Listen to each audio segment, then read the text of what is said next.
오늘 말씀의 제목은 우리 안에서 소원을 두고 행하시는 하나님입니다.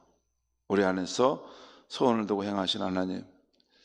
오늘 말씀에는 드디어 하나님께서 99세의 나이에 아브라함에게 나타나 새 이름을 주시며 다시 한번 언약 자손을 주시겠다고 약속하고 있습니다. 또 영원한 언약의 증표로서 너는 할례를 행하라 라고 하고 있습니다. 모든 남자에게. 그래서 아브라함이 집에 있는 모든 남자에게 할례를 행했다라는 그 내용이 오늘 본문에 나와 있습니다. 오늘 1절과 2절 말씀을 한번 우리 같이 소리내서 읽겠습니다. 1절과 2절 시작. 아브라함이 99세 때에 여호와께서 아브라함에게 나타나셔서 그에게 이르시되 나는 전능한 하나님이라. 너는 내 앞에서 행하라 완전하라. 내가 내 언약을 나와 너 사이에 두어 너를 크게 번성하게 하리라 하시니.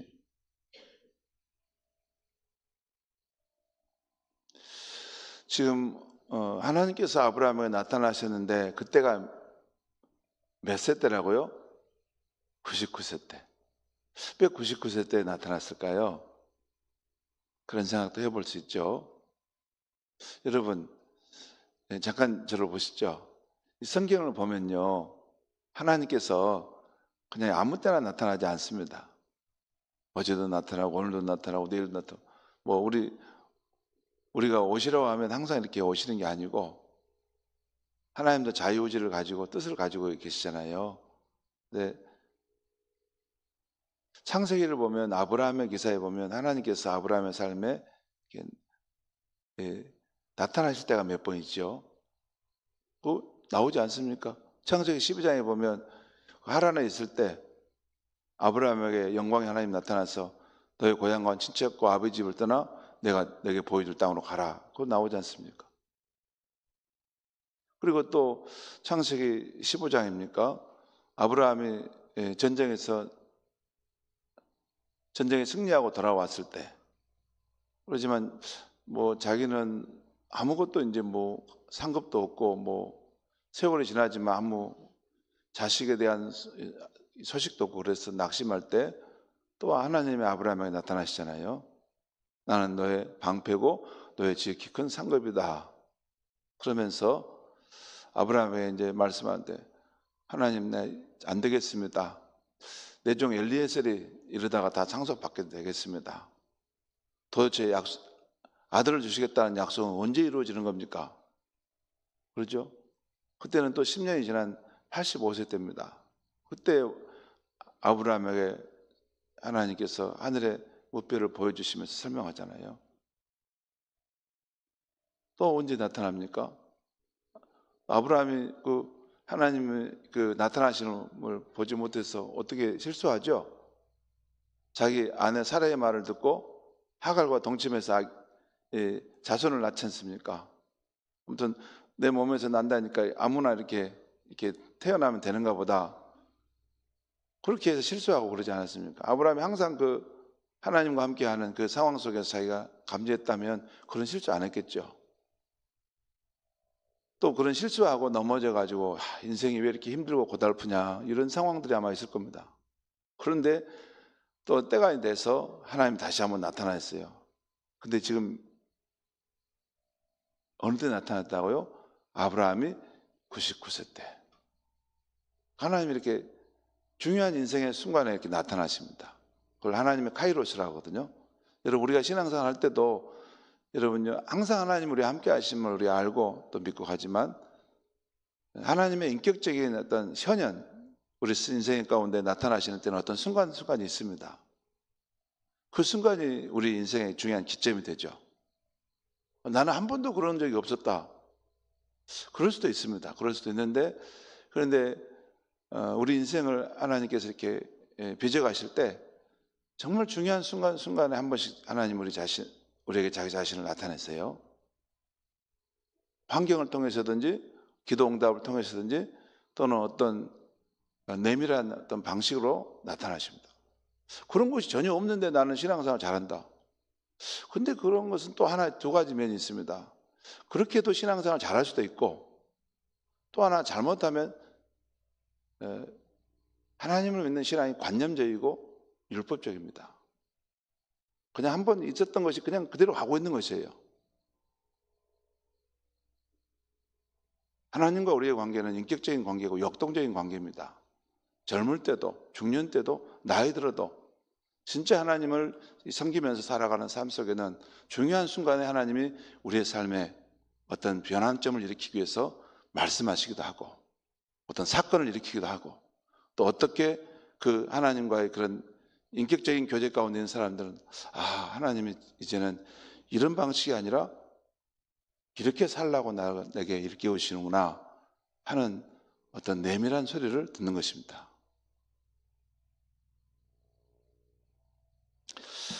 아브라함이 99세 때 하나님께서 아브라함에게 나타나셨습니다.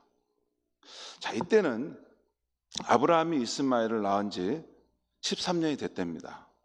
창세기 16장 16절에 보면 아브라함에게 이스마엘이 태어날 때 86세였다라는 표현이 나와요. 그러니까 이제 99세 때 하나님이 다시 나타나셨으니까 13년이 지난 때죠. 여러분, 처음에 하나님의 부르심을 받았을 때부터 보면 24년이 지난 때입니다. 그러니까 창세기 12장에 아브라함 75세 때 부르심을 받았고, 또 창세기 15장에 85세 때 하나님께서 아브라함이 나타나서 너의 자손이 하늘의 무별과 같이 많을 것이다.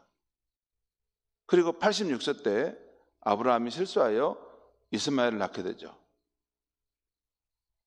오늘은 지금 99세 때 하나님이 나는 전능하신 하나님이다 하며 나타나고 있는 것입니다. 총 24년이 지났을 때 이제 1년만 지나면 이삭을 낳게 되죠. 그것은 창세기 21장에 보면 여기 나옵니다. 자, 이것을 보면 오늘 1절에 하나님의 말씀대로 나는 전능하신 하나님이니 너는 내 앞에 완전하라. 이 말씀은 나는 전능하신 하나님이니 너는 내 앞에 흠없이 행하라, 실족하지 말라라 하는 그런 뜻입니다. 나는 전능하신 하나님이다. 너는 내 앞에 흠없이 행하고 나를 잘못 알므로 실족하지 말아라 하는 것입니다. 또 하나님은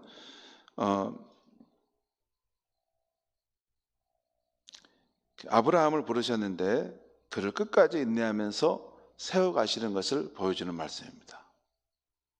그 말이죠. 나는 전능하신 하나님이다. 아브라함을 끝까지 그가 실수함에도 불구하고 인내하면서 세워가시는 것을 보여줍니다. 자, 그 다음 내용 3절에서 8절까지 말씀을 내가 한번 쭉 읽겠습니다. 제가 3절에서 8절입니다. 아브라함이 엎드렸더니 하나님의 임재가 나타나서 아브라함이 엎드렸다는 거죠. 하나님이 또 그에게 말씀하여 이르시되 보라, 내 언약이 너와 함께 있으니 너는 여러 민족의 아버지가 될지라. 이제 후로는 내 이름을 아브라함이라 하지 아니하고 아브라함이라 하리니, 아브라함이 아니라 아브라함이라는 거죠. 이는 내가 너를 여러 민족의 아버지가 되게 함이니라. 아브라함이라는 말은 열국의 아버지라는 그런 뜻입니다. 내가 너로 심히 번성하게 하리니 내가 내게서 민족들이 나게 하며 왕들이 내게로부터 나오리라. 너의 후손 가운데 민족들이 생겨나고 그들 가운데 또 왕들이 태어나게 될 것이다 라는 것이에요. 7절입니다. 내가 내 언약을 나와 너 및 내 대대 후손 사이에 세워서 영원한 언약을 삼고 너와 내 후손의 하나님이 되리라. 여기 보면 주목할 부분이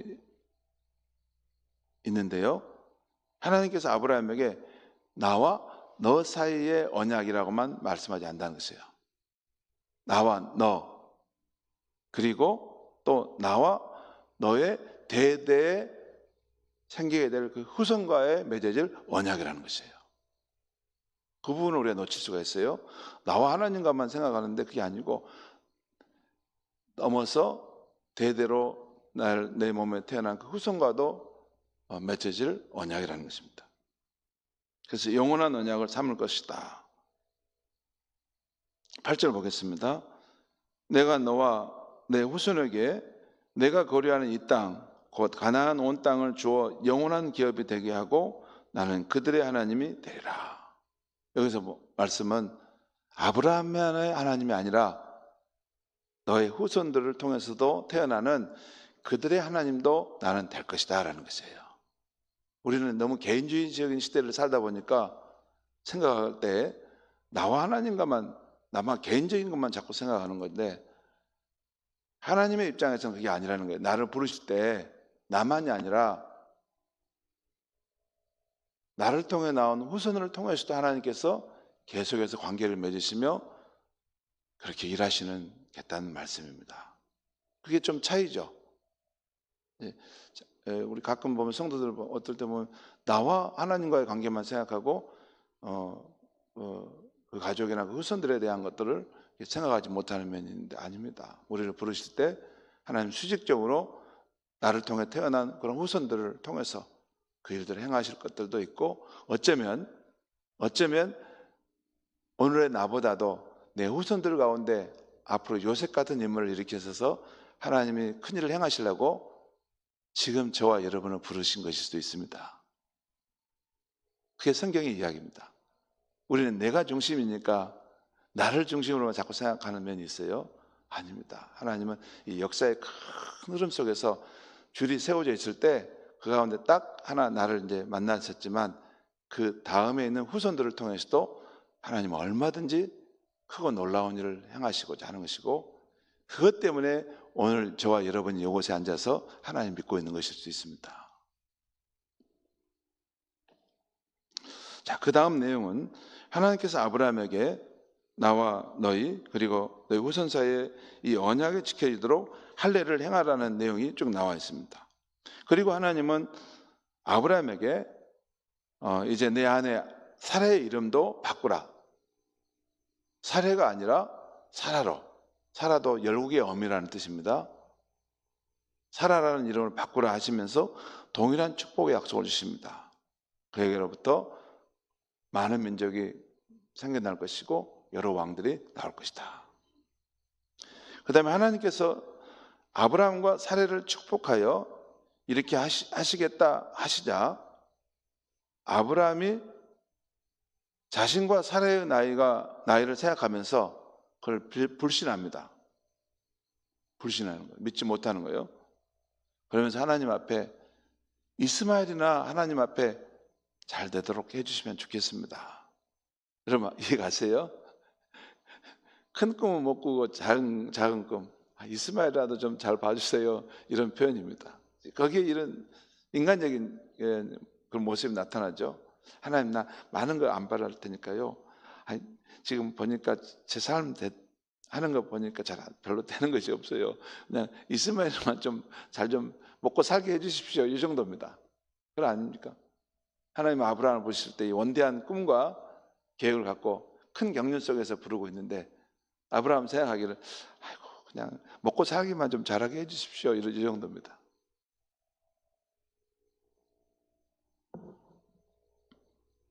자, 그때 그 말씀이 이제 오늘 17절에서 19절인데 한번 제가 읽어보겠습니다. 아브라함이 엎드려 웃으며 마음속으로 이르되 100세 된 사람이 어찌 자식을 낳을까?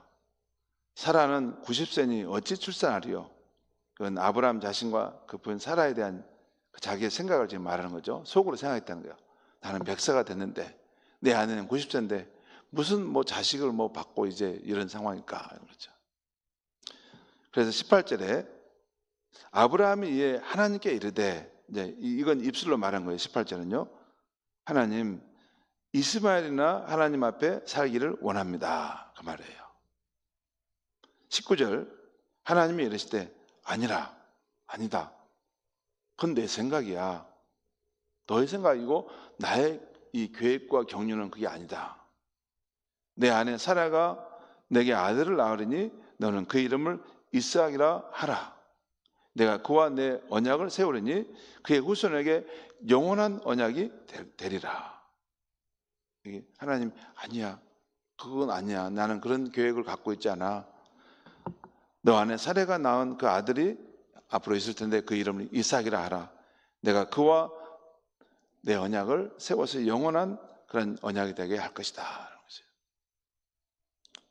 그리고 하나님은 이스마엘에 대해서도 축복하겠지만 내년에 사라를 통해 태어날 이삭을 통해 언약을 세우실 것을 약속하시고 떠나가신다는 것이 오늘 본문에 나와 있어요.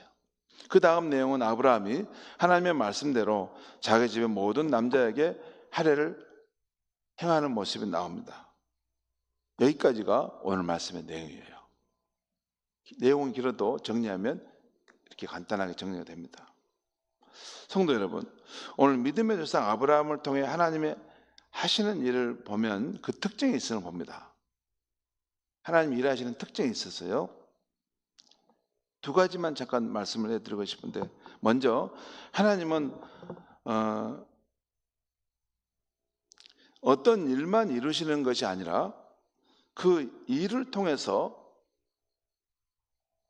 아브라함의 믿음과 하나님과의 관계도 연단하시고 성장하기를 원하신다는 거예요. 여러분 그렇지 않습니까? 오늘 지금 하나님께서 아브라함의 인생 가운데 어떤 큰 계획과 그런 꿈을 갖고 이제 그를 부르시고 있는데, 하나님은 아브라함을 도구로 삼아 그냥 그 꿈과 그 일만 이루시는 것이 아니라 그건 그대로 가고, 동시에 하나님은 아브라함의 믿음도 성장시키시고 또 아브라함과 하나님과의 관계도 그 연단하시면서 더 깊어지게 하신다는 거예요. 여러분 그렇지 않습니까? 아니, 아브라함의 믿음에 성장시키는 거, 또 아브라함과 하나님 관계를 더 깊이 그 과정 속에 깊은 관계로 맺어가기 위한 것이 아니라면 뭐 이렇게 25년이나 기다립니까? 내년에 아들을 낳아라. 그리고 그것과 계속 내가 언약 백성을 세울 것이다. 그러면 되지 않습니까? 왜 25년을 기다리게 합니까? 그 25년의 시간은 누구를 위한 시간입니까? 아브라함이 처음에 하나님을 부름받았는데, 여러분 처음부터 우리가 똑똑하게 하나님 다 잘합니까? 하나님을 여러분 여기 교리서에서 이렇게 목사님을 가르치셔가지고 아는 겁니까? 아닙니다. 자기의 삶 속에, 인생 속에서 체험적으로 하나님 아는 것이 진짜 한 겁니다. 그러려면 25년의 세월이 기다리는 거죠.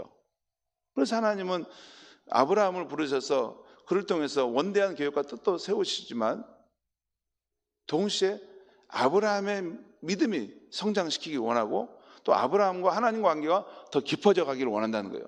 여기 굉장히 신앙의 중요한 부분입니다.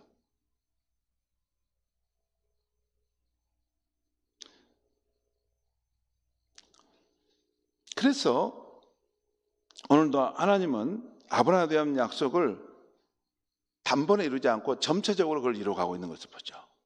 점차적으로 25년의 세월 동안 이루어보건대 우리는 우리를 향한 하나님의 약속을 믿고 따를 때, 여러분 하나님께서 단번에 이루시는 것도 있지만 때로는 정말 내게 필요한 건데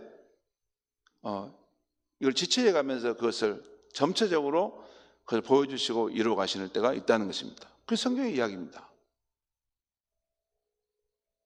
그렇기 때문에 우리가 하나님의 약속을 믿고 따를 때 중요한 덕목이 인내하면서 버티면서 따라가는 것이 중요하다는 것이에요. 그리고 그렇게 할 때 바울이 로마서 5장 4절에서 말했던 것처럼 우리의 인내하는 것이 우리 안에 연단의 성품을 생성시키고 그 연단은 소망을 이루게 한다는 것이에요. 여러분, 그 하나님과의 약속을 이렇게 따라갈 때 우리가 때로는 씨름할 때가 있잖아요. 왜 하나님 빨리 이걸 안 해줍니까? 때로는 울면서 씨름할 때가 있잖아요. 하나님 앞에서. 근데 그 과정 속에서 중요한 것은 우리가 이제 인내하게 되죠. 인내하게 되면 우리 안에 이 아름다운 성품이 형성돼 갑니다. 그리고 하나님과의 관계도 이렇게 이 표피가 이게 낮은 거 아니라 깊은 면이 하나님과의 이런 관계도 깊어지는 거죠. 쉽게 이게 파닥파닥 하는 게 아니라 하나님의 그런 성품만큼 점점 깊어져 가는, 그래서 묵직한 사람이 돼가는 거죠. 여러분, 많은 고난과 시련 속에서 인내하면서 하나님의 약속을 성취한 사람들은 다릅니다. 진짜 다릅니다. 가볍지 않아요. 묵직함이 있어요. 그것은 우리의 인내를 통해서 우리 안에 하나님의 아름다운 그런 덕, 성품들을 빚어가시고 하나님과의 관계도 더 깊어지게 하시는 하나님의 역사라는 것입니다. 자, 그 다음에 또 하나 더 보면 하나님은 아브라함의 연약함과 불신, 낙심을 아셨지만 한결같이 아브라함을 통해서 소원을 두고 행해 가시며 그 뜻을 성취해 가신다는 것입니다. 여러분, 하나님께서 우리 가운데 오셔서 어떤 우리를 부르시고 또 우리 함께 하신다고 할 때, 여러분, 하나님은 우리의 삶 속에 그 소원을 두고 계신 것이 있습니다. 근데 그 소원을 두고 우리의 인생을 이렇게 빚어가시는 거예요. 빚어가시는 거예요. 근데 그 과정 속에서 우리가 하나님이 아니지 않습니까? 그래서 연약하고 또한 그래서 낙심하고 또 불신도 하고 방황하고 그러잖아요. 그럼 하나님 놔둬버리냐? 그렇지 아니에요. 한결같이 우리를 붙드셔서 이게 우리를 이렇게 빚어가시고 이렇게 세워가시고, 그래서 하나님이 우리를 통하여 그 선한 소원을 갖고 있는 것을 이루시기 위해서 계속해서 우리 안에서 일하신다는 것입니다. 그것을 쉽게 말하면 하나님의 열심이라고 합니다. 여러분, 우리의 열심만 있는 게 아니라 하나님의 열심도 있습니다. 하나님의 열심이 있기 때문에 저와 여러분이 지금 이렇게 구원을 받았고 또한 구원받는 백성으로 날마다 더 성숙해 가고 있는 것입니다. 중요한 것은 우리가 떠나지만 않으면 됩니다. 떠나지만 않으면 되고, 하나님께서 늘 우리를 붙들고 계시고 우리 속에서 그런 소원을 두고 결과적으로 좋은 일이 일어나도록 우리 삶에 이루어가고 계시다는 것을 굳게 믿고 오늘도 하나님을 신뢰하며 나아갈 수 있기를 바랍니다. 기도하겠습니다. 하나님 아버지, 오늘 아브라함처럼 우리는 하나님을 믿을 때 늘 자기중심적으로 생각합니다. 왜 하나님은 약속하신 바를 이루지 않으시는가? 왜 하나님은 그 약속을 더디 이루어 가시는가? 때로는 우리가 의심하고 또한 방황하고 또 실족할 때가 있습니다. 하지만 하나님은 한결같이 우리 안에 소원을 두고 우리의 존재를 세워가시며 또 변화시켜 가시는 것을 봅니다. 오늘 드디어 때가 돼서 하나님은 아브라함과 사라에게 나타나 그 이름을 바꾸시며 너는 이제 내가 이룰 그 일을 눈으로 목도할 때를 준비하라 말씀하신 것을 봅니다. 하나님 아버지, 우리가 하나님의 약속을 믿고 또 하나님을 따르는데 하나님, 우리의 삶 속에 때로는 불확실하고 눈에 잘 보이지 않을지라도 한결같이 하나님이 우리 안에 소원을 두고 우리를 세워가고 있다는 것을 믿고 하나님과 동행하며 나아가는 주의 사람들이 되게 하여 주시옵소서. 오늘도 하나님 어떤 상황 속에서도 하나님께서 우리 안에서 소원을 두고 행하신다는 것을 믿고 우리가 하나님과 함께 합력하여 선을 이루어가는 아름다운 날들이 되게 하여 주시옵소서. 예수님의 이름으로 기도합니다. 아멘.